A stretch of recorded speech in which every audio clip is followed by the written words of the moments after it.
finishing and painting, a lot of our models will go through that secondary process.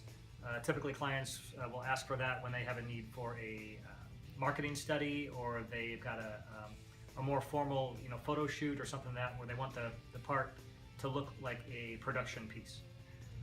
It can mean many different things to many different clients, really. I mean, I've worked with companies that require very small, very detailed parts, toys, for example. And I've also dealt with clients that just need something painted black, a large part painted black.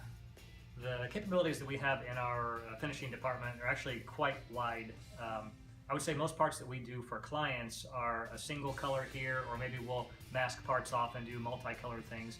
But we've also got the talent on staff to be able to do things like the Clarg and the Librarian that we've done for AMUG entries in the past, that gives things a little more realistic look to it, weathered look to it. So we kind of can cover the gamut when it comes to that. Lead time for paint, depends on really what the client wants done to it. It definitely adds days. It is a labor-intensive component to the parts. It also takes a skilled guy to do it. So, I would say typically it's going to add 1 to 3 days would be on average, depending on the level of quality that they want.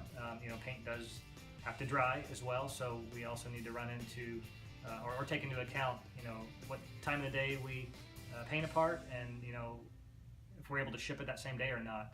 We can accelerate things with heat now and again, but you definitely want to take the time to do it right. The best way to initiate a project that involves custom painting would be simply to give us a call, talk to one of our sales reps, and let them know that you have something a little bit different in mind. Our online system is great, but is reserved for a standard finish, and basically our strip and ship finishes only. So for a custom finish, you would definitely want to speak to one of our sales reps, find out what can be done, and also the lead times for those types of projects.